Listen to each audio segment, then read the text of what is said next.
उपमुख्यमंत्री अजित पवार गुरुवारपासून चांगलेच वादात सापडलेत। कारण आहे त्यांचे सुपुत्र पार्थ पवार।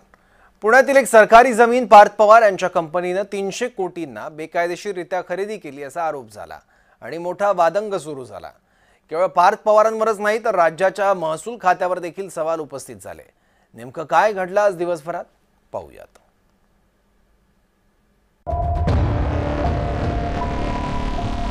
गावातल्या नाक्यापासून ते मंत्रालयातल्या लॉबी पर्यंत आज एकाच मुद्द्याची चर्चा आहे। पार्थ पवारांच्या जमीन प्रकरणामुळे अजित पवारांचं मंत्रीपद धोक्यात आलंय का? वडील उपमुख्यमंत्री पदावर असताना पार्थ पवारांच्या कंपनीनं पुण्यामधली मोक्याची तब्बल 40 एकर सरकारी जमीन घेतली। कवडीमोल भावामध्ये या जमिनीचा व्यवहार केला। सरकारी जमीन एका खासगी कंपनीकडून विकत घेतली। मुद्रांक शुल्क जवळपास भरलंच नाही। टिचभर भांडवल असलेल्या या कंपनीमध्ये हा ढिगभर व्यवहार केला गेला।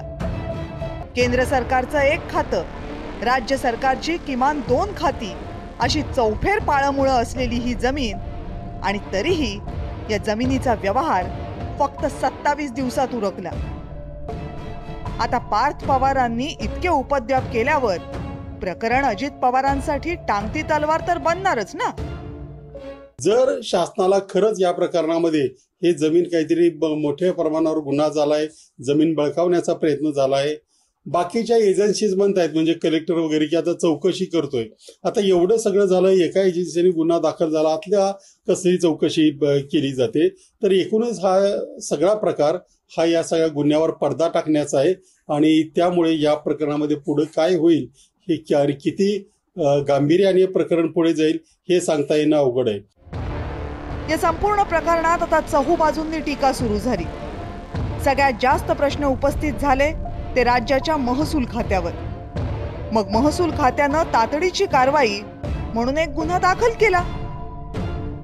तर महसूल खात्याने प्राथमिक जे काही आमच्याकडे रिपोर्ट आला आहे त्या आधारावर एक तहसीलदार, आमचा मुद्रांक अधिकारी, आणि जेव्हा हे मुद्रांकाचे डॉक्युमेंट ज्या ज्यांनी केले, कंपनीचा मालक असेल, खरेदी विक्री करणारे असतील, जे काही नोंदणीच्या वेळी ज्यांनी ज्यांनी सह्या केल्या, कंपनीचे त्या ठिकाणी जे काही कंपनीमार्फत ज्यांनी सही केली किंवा त्या डॉक्युमेंटवर ज्यांनी ज्यांनी सह्या केल्या, ह्या ज्या पहिल्या टप्प्यात आम्हाला आढळला त्याच्यावर गुन्हा दाखल केला आहे आणि पुढील सखोल चौकशीमध्ये इतर गुन्हे दाखल होतील।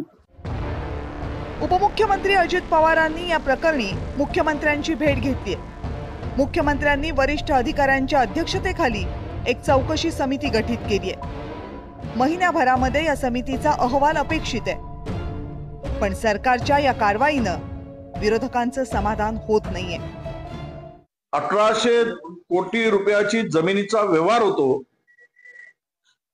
आणि खरंच अजितदादाला माहित नसेल का, हा प्रश्न महाराष्ट्रातील जनतेला पडलेला आहे।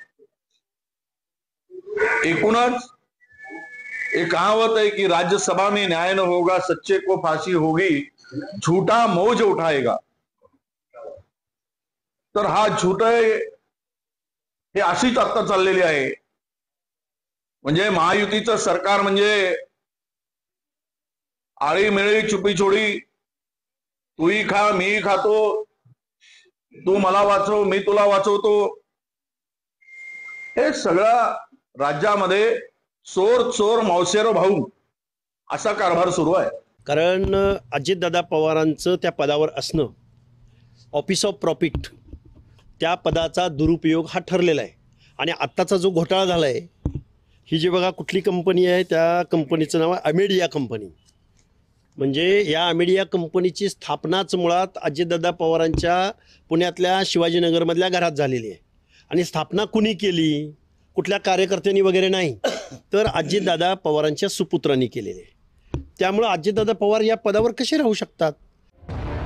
अजित पवार यांच्या मुलाच्या कंपनीत असलेल्या पार्टनरनं जमीन विक्रीच्या कागदांवर सह्या केल्या। त्यामुळे दिग्विजय पाटील यांच्यावर गुन्हा दाखल झालाय। पण पार्थ पवारांवर गुन्हा दाखल झालेला नाहीये। प्रश्न फक्त या जमिनीच्या व्यवहाराचाच नाहीये, तर 1 लाख भागभांडवल असलेली एखादी कंपनी या जमीन खरेदीसाठी 300 कोटी रुपये कुठून आणते याचाही आहे। त्याची चौकशी राज्य सरकारची ही समिती करू शकणार आहे का?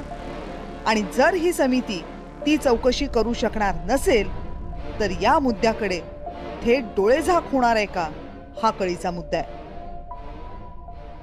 ब्युरो रिपोर्ट, जय महाराष्ट्र. तर पुण्यातील वादग्रस्त जमीन व्यवहार रद्द करण्यात आला असं अजित पवार यांनी स्पष्टीकरण दिलं.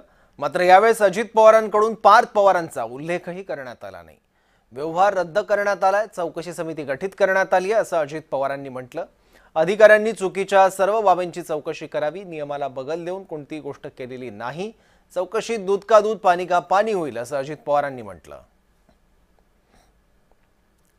माझं म्हणणं की ज्यांच्याकडं याबद्दलचे चुकीच्या गोष्टी झालेल्या असतील त्या सर्व बाबींची चौकशी संबंधित अधिकाऱ्यांनी करावी. मागच्याही काळामध्ये जे कुठले व्यवहार झाले असतील त्याच्यामध्ये कुठेही आपण नियमाला बगल देऊन कुठल्याही गोष्टी केलेल्या नाहीत. 2 पोलीस स्टेशनला FIR दाखल झाल्या अशा पद्धतीनं. त्याच्यावर पोलिसांचं काम करणार, त्याच्यात पण कुणाला राजकीय हस्तक्षेप करण्याचं कारण नाही. पूर्णपणे पारदर्शकपणे याची सगळ्याची चौकशी झाली पाहिजे आणि दूध का दूध पाणी का पाणी हे सगळं. तर तो व्यवहार मला विचारून झाला नाही. 2009-10 मध्ये देखील माझ्यावर आरोप झाले होते.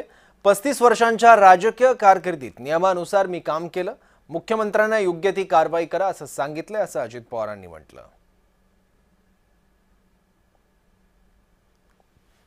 आपल्या राज्याचे मुख्यमंत्री नागपूरला होते त्यावेळेस मी त्यांच्याशी फोनवर संपर्क साधला आणि मी त्यांना सांगितलं जरी माझ्या घरातल्या जवळच्यांशी संबंधित असणारा हा विषय असला तरी तुम्ही राज्याचे प्रमुख आहात, तुम्हाला जे काही नियमाप्रमाणे करावं लागेल त्याची चौकशी करावी लागेल. काय तुमच्या मनामध्ये समिती नेमायची असेल, जे काही करायचं असेल, कारण आपण एवढ्या मोठ्या राज्याचं नेतृत्व करतात ते करा. मला माझा त्या गोष्टीला पाठिंबाच राहील. तर सरकारी जमिनीचा व्यवहार होऊ शकत नाही, रजिस्ट्रेशन कुणी केलं असा अजित पवारांनी सवाल उपस्थित केलाय. ही जमीन ही सरकारी जमीन आहे. सरकारी जमिनीचा व्यवहारच होऊ शकत नाही. ही पूर्वीची महारवतनाची जमीन आहे. या अशा अनेक गोष्टी पुढे आलेल्या आहेत. त्याच्याबद्दलच ACS रेव्हेन्यू आणि त्यांची टीम ही चौकशी करणार आहे. मग असं असताना इथं रजिस्ट्रेशन झालं तसं कुणी केलं, कोण त्याला जबाबदार आहे, त्या सगळ्या गोष्टी त्याच्या ठिकाणी होत. तर विरोधकांनी अजित पवार यांच्यावर हल्लाबोल केलाय. मुलगा काय करतो ते वडिलांना ठाऊक नाही, अंबादास दानवे यांचा अजित पवार यांना थेट सवाल. एखाद्या मुलाला साधा पेन जरी खरेदी करायचा तर तो वडिलांना सांगतो. हा 40 एकर जमीन कोरेगाव सारख्या ठिकाणी 1800 कोटीचं व्हॅल्युएशन असलेली जमीन खरेदी करतो आणि वडिलांना माहिती नाही. हे कोणाला तरी खरं वाटेल का? कोणाला तरी खरं वाटेल का? आणि मग माझा याच्याशी संबंध नाही असं कसं म्हणू शकतात अजितदादा? माझं याच्याशी संबंध नाही असं अजितदादा कशा पद्धतीनं म्हणू शकतात? आणि म्हणून नैतिकदृष्ट्या अजितदादांनी, मला असं वाटतं अजितदादा चांगले असं म्हणेल मी. तर सुप्रिया सुळे यांनी मात्र वेगळीच भूमिका मांडली आहे. पार्थ चुकीचं वागलेला नाही असं विधान सुप्रिया सुळेंनी केलंय. मला कन्फ्युजिंग काय महाराष्ट्र सरकार करतंय. एकीकडे महाराष्ट्र सरकार म्हणतंय की हा व्यवहारच होऊ शकत नाही. एकीकडे स्टॅम्प ड्युटीची नोटीस पाठवते, दुसरीकडे जिथे तो तहसीलदार म्हणतो की मी सहीच नाही केली, मग व्यवहारच कसा झाला? त्यामुळे मला समजत नाही की महाराष्ट्र सरकार चालतं कसं. एवढं कन्फ्युजन असताना महाराष्ट्र सरकार चालतं कसं? एकीकडे मुख्यमंत्री म्हणतात इन्क्वायरी झाली पाहिजे, रेव्हेन्यू मिनिस्टरचं स्टेटमेंट आलेलं नाही. आणि या बातम्यांसह जयम विशेषमध्ये इथेच थांबूयात. पाहत राहा जय महाराष्ट्र.